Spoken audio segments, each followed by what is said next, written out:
Good morning. It is 5:22 a.m.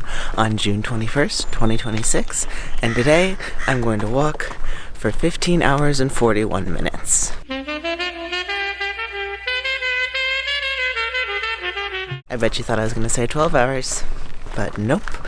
It is the summer solstice, and I decided to walk from sunrise to sunset on the longest day of the year, which happens to be a little more than 12 hours. This will be my third walk and my longest one yet. I'm a little nervous about the length, but I believe in myself, and I think it's going to be all about pacing and not overdoing it, especially in the hot parts of the afternoon. I'm also excited for this walk because I think we're going to have a couple special guest appearances. I've arranged with some friends to meet me along the way, and I'm actually headed to pick up my very first guest, who is Alice, who we all know and love. If you recall my last walk, which was on the spring equinox, my goal was to get to St. John's and cross the St. John's Bridge.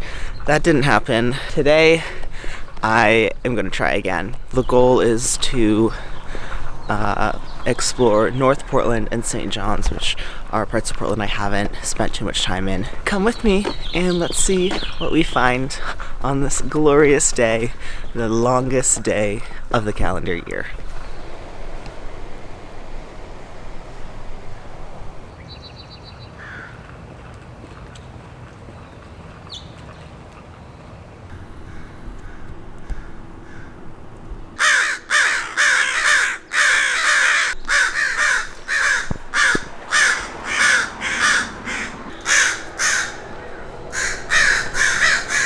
Guys, come on.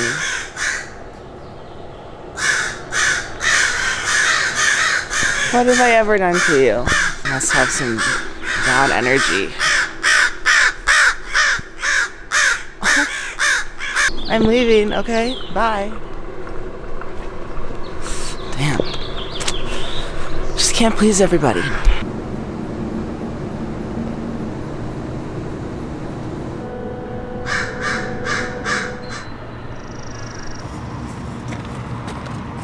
May I sit here?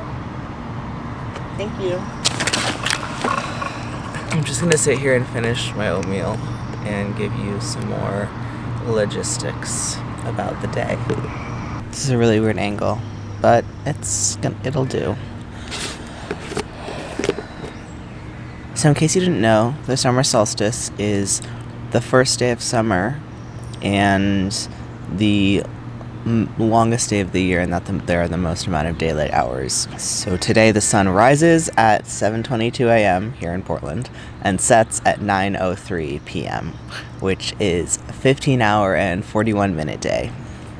Longest walk I've ever done is 12 hours. I've done 2 of those. I'm walking almost an extra 4 hours today, which means I have to pace myself to make sure that I don't get too tired, because it's also going to be the hottest day I've ever done a walk on. Today, I think the high is like 81, which doesn't sound awful, but with the afternoon sun, it will feel quite hot. So definitely from like 1 to 6, I'm going to take it easy, try to stay in the shade, go slow, drink lots of water. Right now, it's a cool 53 degrees, which is why I've got my sweatshirt on, although honestly I could probably do without it. My plan is when I get to Alice, I'm going to dish it at Alice's, so I don't have to carry it the rest of the way, because I don't think I'll need it. I hope I got enough sleep to get me through this also, because I had to wake up so early for me. At the end of the day, it's a journey and an adventure, and I am going to be happy no matter what happens. Let's eat the scrub and continue on. Alice is waiting for us.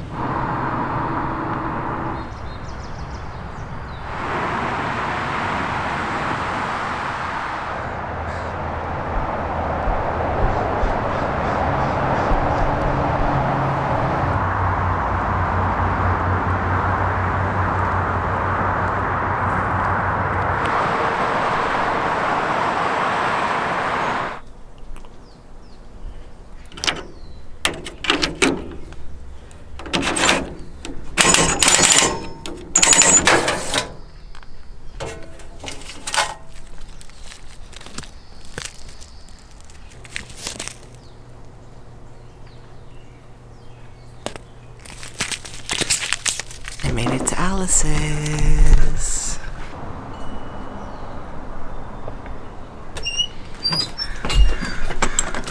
Good morning. All right, we're 2 hours down, 3.7 miles in. Just picked up Alice, and it is 7:30 a.m. So we're gonna go find some breakfast because places are finally starting to open, and see where the day takes us. Hi. You have such a funny little waddle.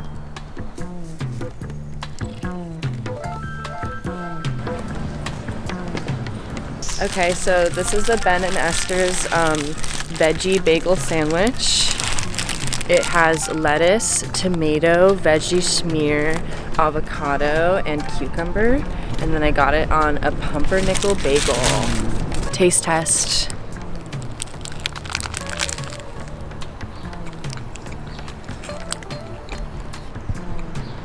It's really good. I like the veggie smear. Do you know what their cream cheese is made out of? Like, I have no idea. This tastes like cream cheese. it's all vegan. All vegan, y'all.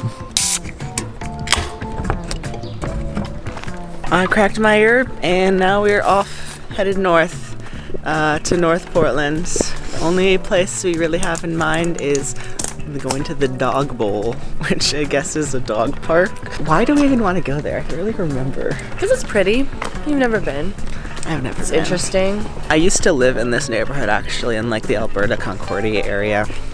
That was where I lived when I first moved to Portland for like a year and a half. So I'm pretty familiar with this specific area, but I'm not very familiar with like actual North Portland and St. John's area. So I'm excited to get a taste for that. I'm gonna show you my snacks for the day. I got most of these at Fred Meyer yesterday at like 8:30 p.m. First one, Post-its mini donuts.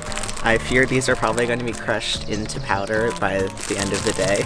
A peach, a Kind Bar, and Lenny and Larry's Snickerdoodle cookie. It has 8 grams of protein. And then I just got this chive and bacon biscuit at a cafe Alice and I stopped at. So I'm all set for the next few miles. Probably next food stop will be lunch somewhere. And of course, a full bottle of water.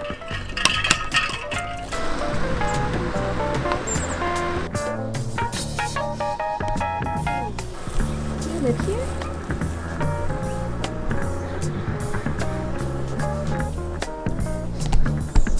Funny story, when I lived in this neighborhood, I discovered this free telephone, and I would call Alice from it whenever I went on a walk. It came up as unknown. But then Alice saved the number, so next time I called, he was like, Eli? I was like, how did you know? I don't know, I feel like it would like tell you a list of... I think maybe it doesn't work anymore. Oh. I don't hear anything. Well, this is like a cool program. I don't really understand this company, but they're called Futel, and they like have a couple of these free payphones in Portland. Whoa. What is that? Black raspberry? I think there's blackberries. No. That's something different. It's a blackberry. No, it is not. Try one. It's something entirely new. Guys, we just found a new species of berry in the alley. What should we name it? What the hell is that? It's a blackberry, bro. It literally isn't. You look like a fool right now because you're wrong. Like, why don't you think it's a blackberry?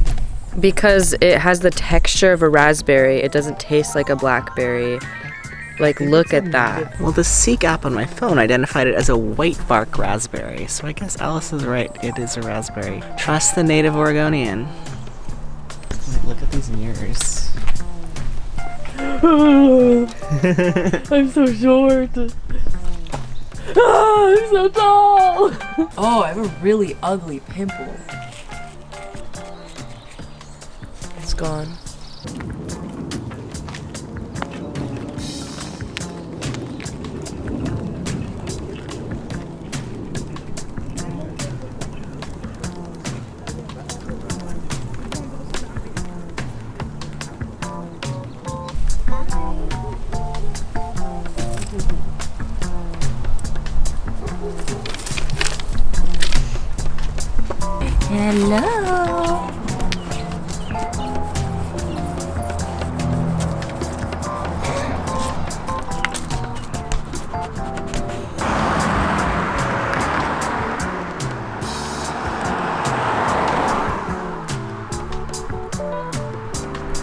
Okay, we have crossed, I think officially into North Portland. We just crossed Lombard Street. 5 hours down, 9.5 miles walked, and we have about 10.5 hours to go.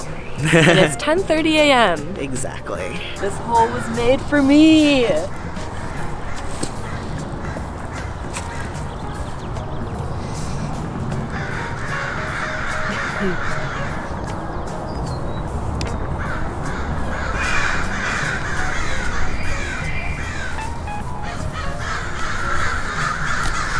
Did you guys do this? Kind of seem like they might be involved.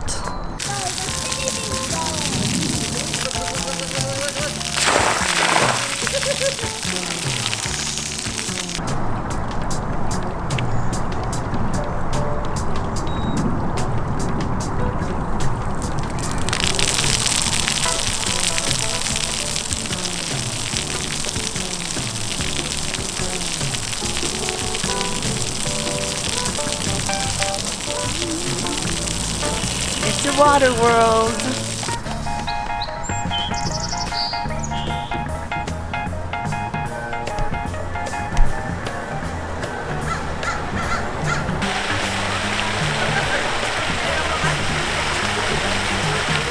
We are at Peninsula Park and Rose Garden. As you can see, there's lots of roses, and we're about to meet up with another special guest.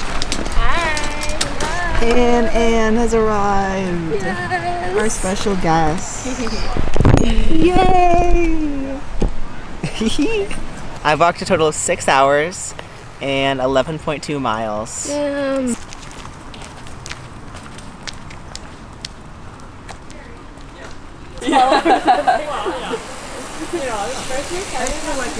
Dog like is kind of not real fame.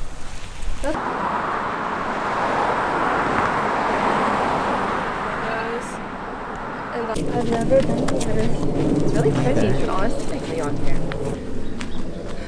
Dog bowl!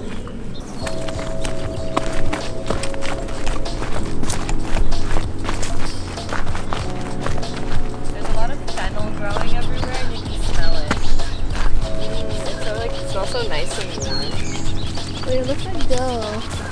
I'm just trying to get to like Like if you get to the outer edge, there's like a little like outer trail and like a bench. chair. Yeah, there's like you try to just like walk for a minute. This is nice.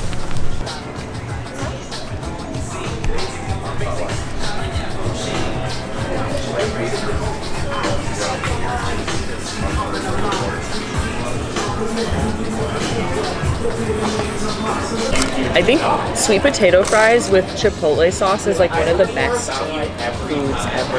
Here, guys. Yeah, that's for me. Thank you. There was just like so little filling, and I waited like half an hour.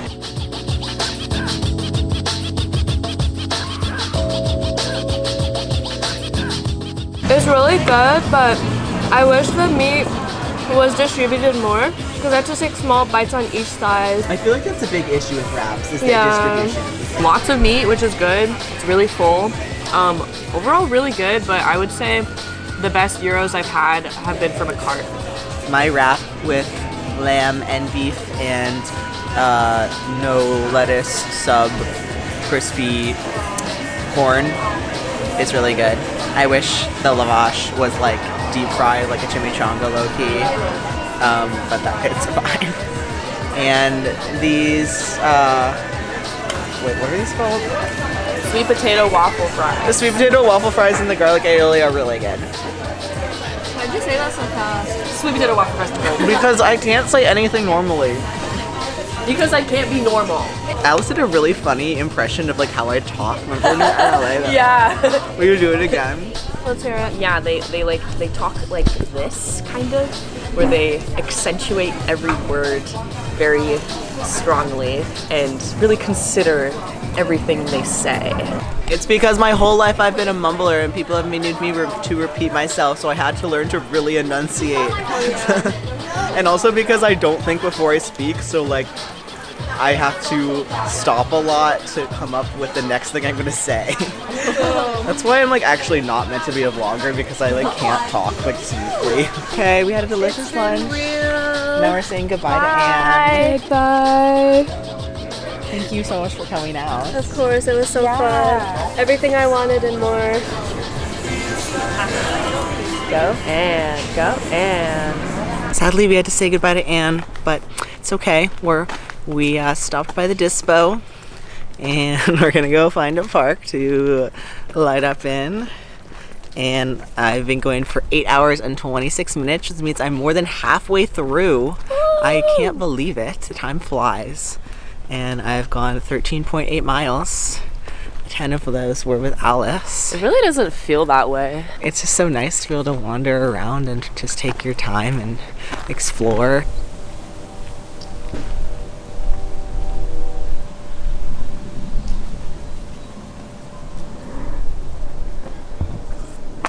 These raspberries are weird and teeny tiny. We keep finding new kinds of raspberries. So we got a joint that is 5% CBD and only 0.25% THC. I'm gonna see if this does anything. My hope is that it like rejuvenates my muscles and my joints for the second half of the day. Then we also got a regular joint. This tastes really bad. Shit. That's my review. It tastes like poop. It tastes like bad weed. Like weed that's been like It tastes like poop like really pressed stale. paper. Poop pressed paper. Hello. I could use Vashel, but you must. Yeah. I feel like dispensaries pretend that they like have the same strains, but I just don't know. What do you mean? Like they're like, oh yeah, this is googly eyes, and you're like, oh, I love googly eyes, but is it really the same googly eyes that you love? Oh Yeah. it's like cloning your dog. That's it. That's not really a dog, bro. This is ass. Yeah. It tastes really bad. I don't even know why I'm doing this. What's the point? Go bust out the other one. Okay, enough of that. Now on to trap fuel. Well, something more speed. It definitely gave me like a nice feeling. Maybe I'm not in tune with my body enough.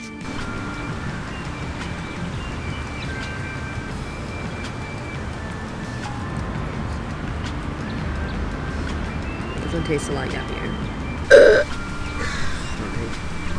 That made me feel good. This one kind of tastes like bathroom cleaner. Great. It doesn't taste great to me either. It just doesn't taste fresh.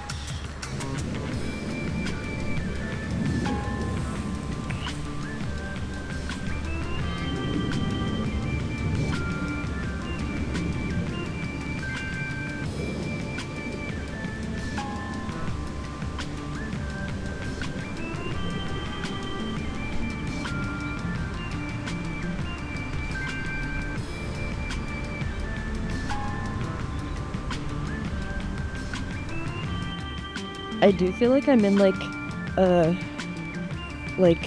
thing where I'm addicted to both caffeine and weed. So I just like alternate, like oscillate between the two of like either like balancing out the effects of either of them.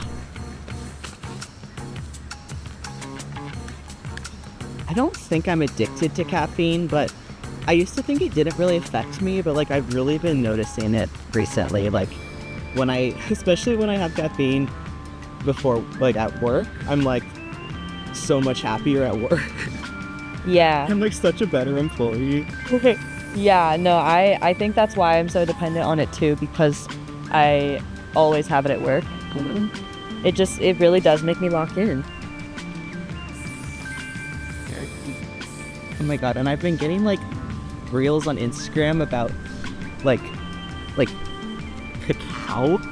Oh, yeah. Yesterday there was this reel about, it started off with this woman was talking about like weed and like how she used to smoke so much weed. I thought it was gonna be like, and I'm sober now. But then she was like, and I've replaced it with cacao. The reason I like yerba mate is because it has one of the same chemicals that dark chocolate has, which it just like naturally raises your like dopamine levels.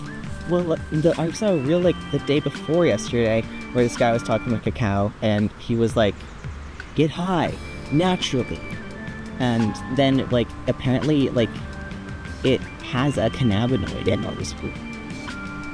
What? So it like kind of acts on the same parts of your brain as weed does. But I don't know. I mean, when anyone is like, replace this substance with this other substance, it's not going to be the same thing. And also it's like, interesting. Okay, you're not like, you're just addicting yourself to something else. I guess that's how that's pure to you. Well, you don't have to do everything for like a pure reason. Yeah, I know. Yeah, exactly. I feel like you're very like righteous. You're a righteous person.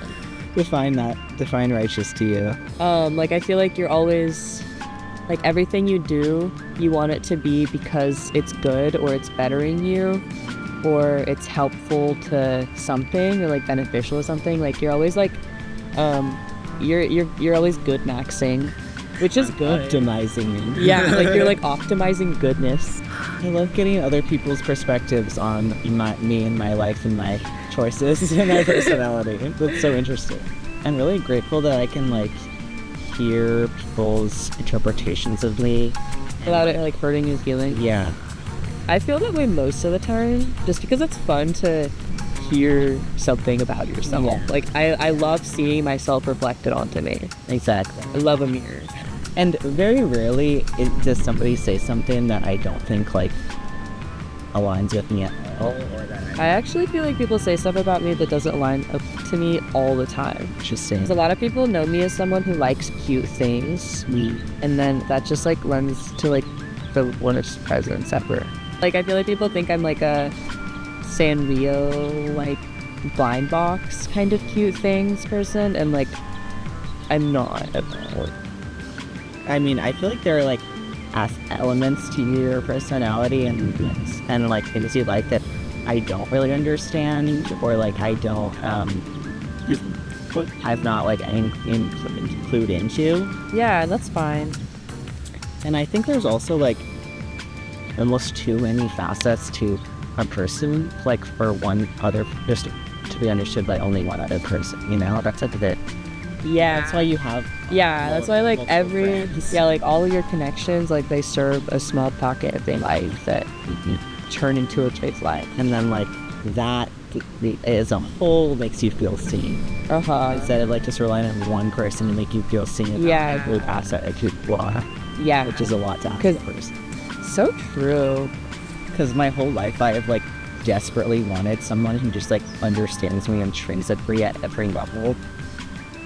And I don't even like without me having to put in the work to like be vulnerable. Yeah, it's a really tempting forward. But it's like you kind of have to like be like, I want this, I need this. Yeah, you have to like know what you need and want, and then actually like be vulnerable enough to like reveal that to other people so that they can choose to fulfill it. And that is terrifying. That's what we're recording right now. Like you can watch this back, like a little like therapy session. And such. Usually when I record myself talking when I'm high later, and like the cut that is not going in. It's just never as like interesting as yeah. it's gonna be.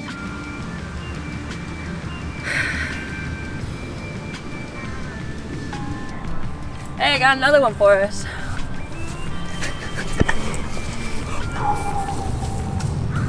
It's the best one yet. Smoking on that nature path.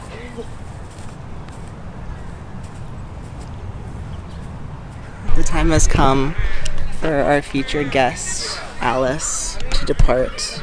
It's been such an amazing time walking with Eli today. We walked like what? Like 12 miles probably. Saw so many beautiful places that I've never been to. And we just saw a beautiful new park. And Lodge Park. I did my favorite thing, which is doing gymnastics in the park. and it was so fun. Yay. I love you, Eli. I love you. Thank you so much for coming with me. Go have fun. All right, it is almost 3:30. I have been walking for 10 hours. I've walked 14 miles, and most of that mileage was with Alice, which is awesome. I haven't had somebody like physically join me on one of my walks before, and it's just a great way to share time with someone. We still have 6 hours to go, so there's plenty of time. Honestly, the time has flown by. I wasn't feeling great when I woke up this morning, but after being out here for most of the day, I feel great. My feet, I definitely do feel it, but I've been taking plenty of rests, honestly, and that's definitely been helping. I think I'm probably on a slower pace than any of my walks to date, which again, it's not about how far or how fast I'm going. It's just about the act of being out in the world and just being a part of my community and seeing different parts of this city and feeling connected to the place I live and the people who live around me. So I've been in Northeast and now North Portland, and finally we're getting into St. John's, which is the area I'm really curious about. And if all goes well time-wise, I do hope to get to the St. John's Bridge. Ideally, I would loop back around and end at home at sunset. Realistically, I might end up having to take the bus or take an e-bike home. It's also entered the hottest part of the day. The first, up until 11 or 12, was mercifully cloudy and cool, and that was honestly really nice, because from now until probably 6 that will definitely be pretty hot.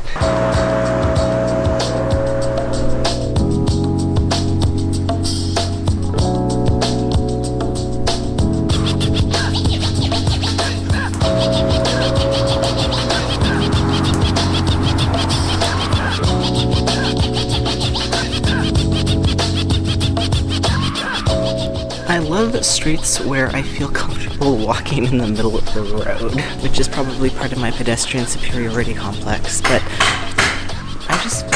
okay. We give so much space away to cars that all people deserve to share. And it just feels nice when it just feels safe to walk in the road, especially if a street literally doesn't have sidewalks. It's like, well, then it better be safe to walk and bike in the road. Otherwise, you're only allowed to drive here? Now that I'm by myself again, this is once again going to turn into a tirade against cars, and I will not apologize. Okay, I have a question for everybody. What makes a scene aesthetically appealing to you personally?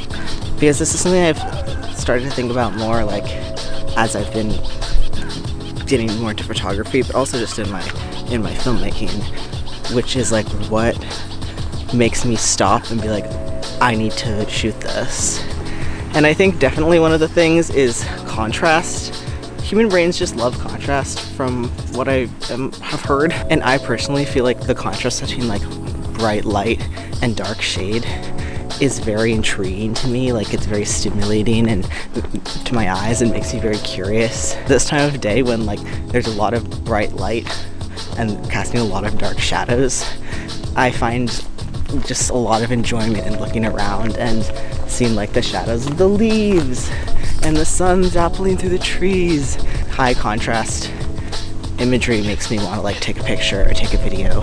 Another thing I'm definitely in tune with is color. Bright colors and contrasting colors and vibrant colors that play off of each other. Those are things that just really catch my eye, and my brain is ooh, let's look at this. Let's take a photo of this. And then also difference between foreground and background, the way something is framed. I like when there's a something in the foreground that's framing the midground in a way that you want to look there, and then maybe in the midground, in the background, there's something else that adds to the framing, and it just feels really visually satisfying. I know everyone has their preferences, so I'm curious what you guys find visually appealing, because I feel like it's different for everybody, and it's really interesting to think about how other people's brains work.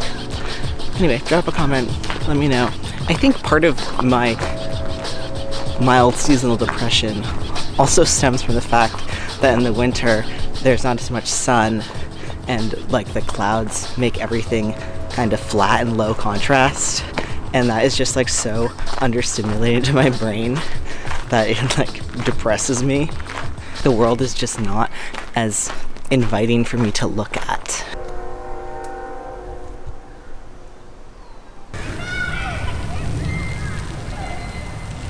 Well, it is 4:30 p.m. I've been out here for 11 hours and I've gone 17.5 miles. I'm definitely feeling slow. I don't feel like walking fast. I don't feel in a rush. I can feel the bottoms of my feet pulsing, but that's just part of the game. It's 78 degrees, the UV index is 5. This is makes it as hot as it's gonna get today. This is the part of the day when I want to take it the real easy so that I don't overexert myself and die of heat exhaustion. I'm slowly making my way towards the St. John's Bridge. I'm really not that far now. I am tired. Mentally, I'm fine. I feel good. I'm honestly like not sleepy, but my body is tired. My body wants me to go slowly and rest often, and so I'm gonna honor my body by doing that. I don't know what's going on over there. You know what? It's Father's Day, and every park with a baseball diamond is having a game. So I think it must be baseball season. Shows how much I know about sports.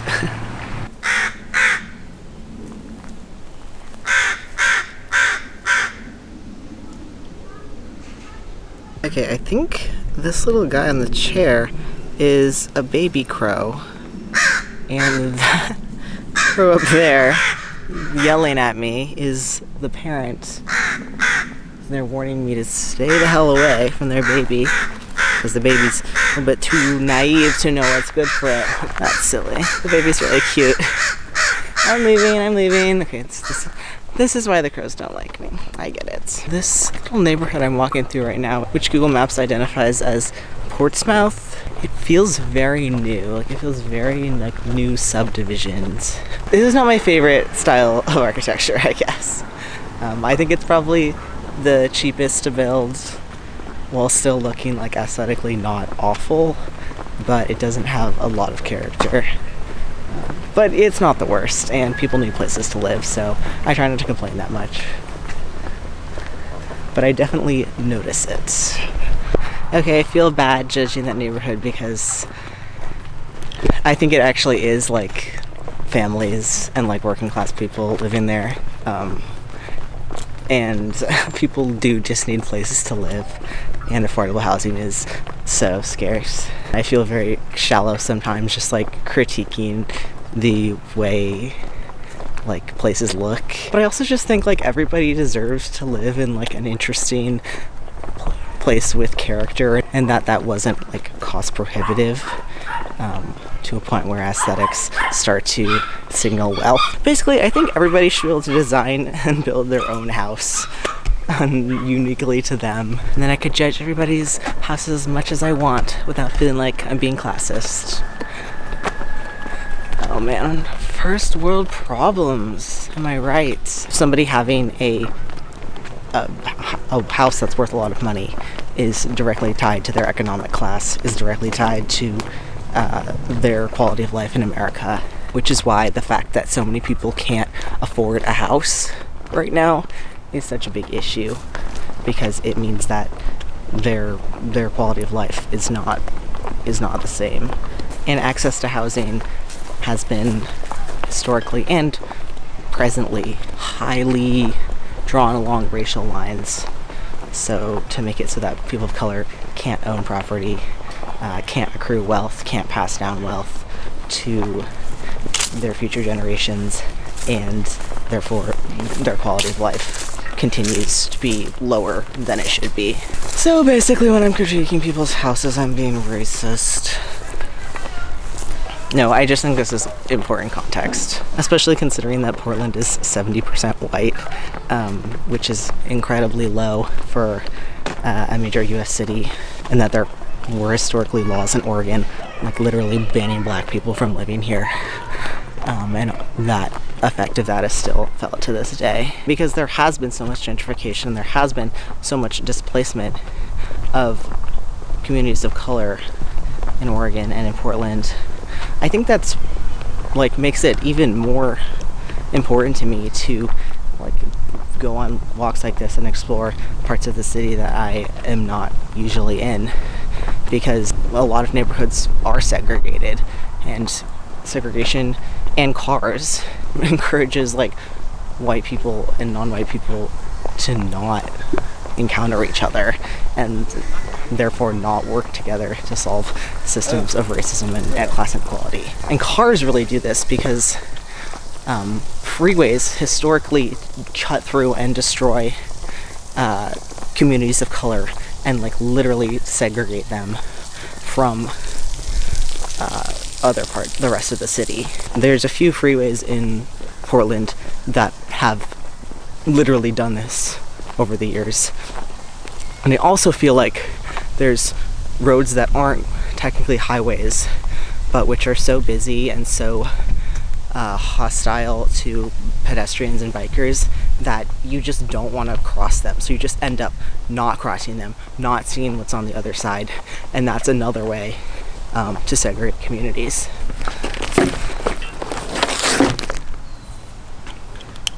Sometimes I do feel awkward like doing these walks, especially with my camera, like through people's neighborhoods. But I feel like I really do try my best to be respectful. And my goal is just to share the joy of walking and being outside and being naturally curious about my city and about other people. And I find a lot of joy in seeing how people exist in public, how people present their homes and their gardens to the rest of the world. Even in cookie cutter houses that I don't personally find appealing, you still see signs of how the people who live in there have made it work for them and how they have added little touches or decorated their porches or started gardens or put things up in the windows to be like, hey, I live here.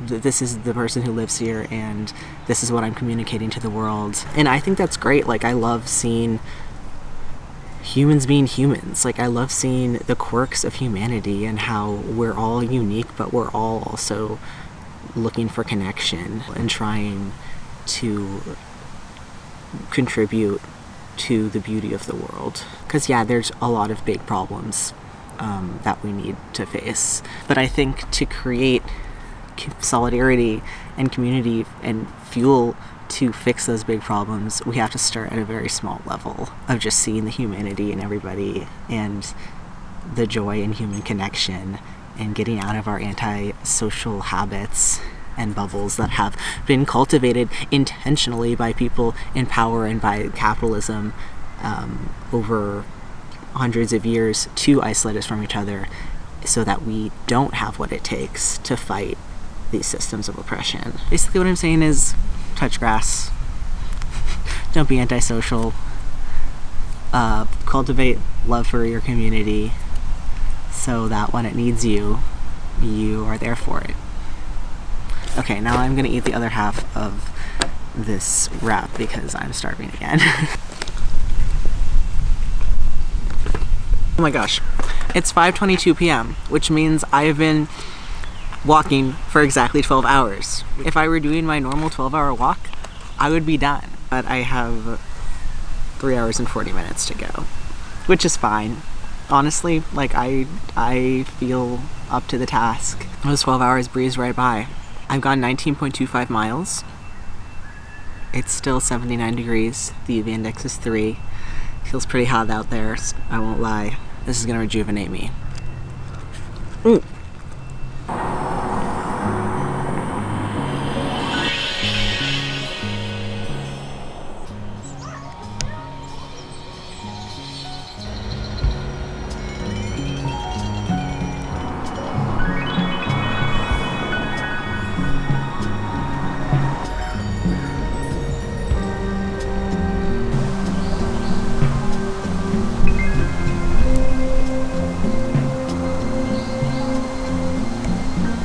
That's it. That's the St. John's Bridge.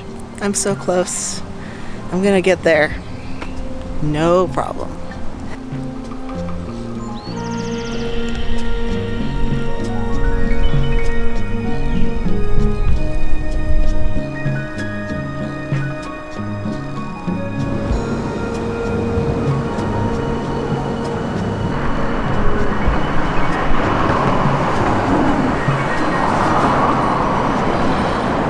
Here I am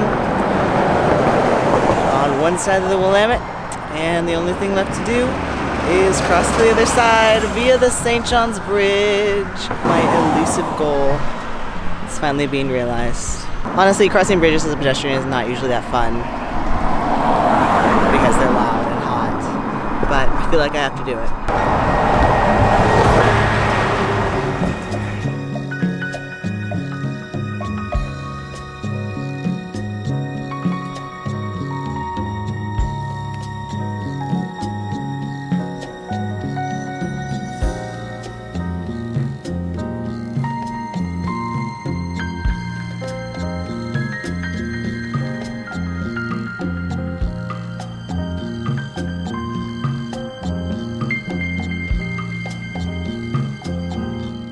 I turned around at the midpoint because honestly it's just not pleasant to be on this bridge as a pedestrian. The cars are very loud and very close to you.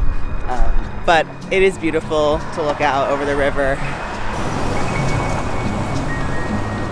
It is 7:35 p.m. I have been walking for 14 hours.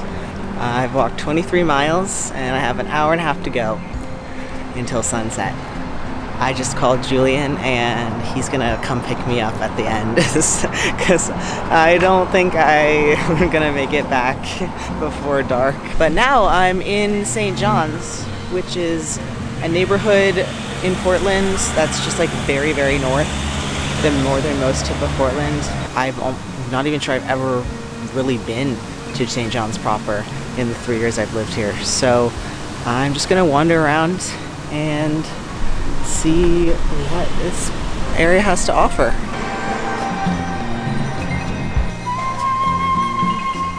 One of the things I love about these walks and getting to explore new parts of the city is that it makes me feel like I'm in a fairy tale. Like the world is magical and I am in these places I've never been before, yet they still feel strangely familiar at the same time. So it's almost like I'm in this other magical little realm. I feel like I've seen it all before, and yet it's all new. The world is truly a little wonderland, and we get to be explorers in it.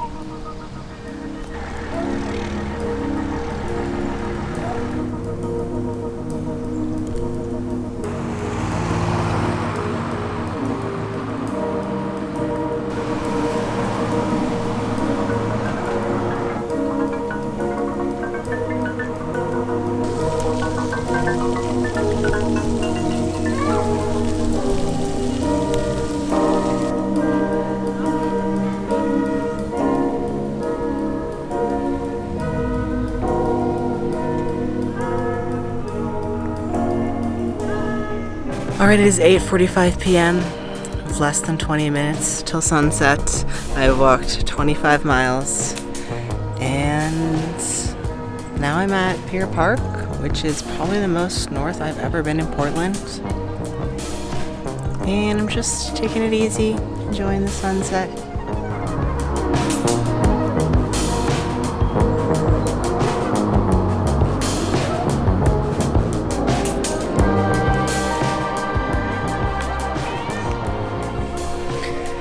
It is 9:03 p.m.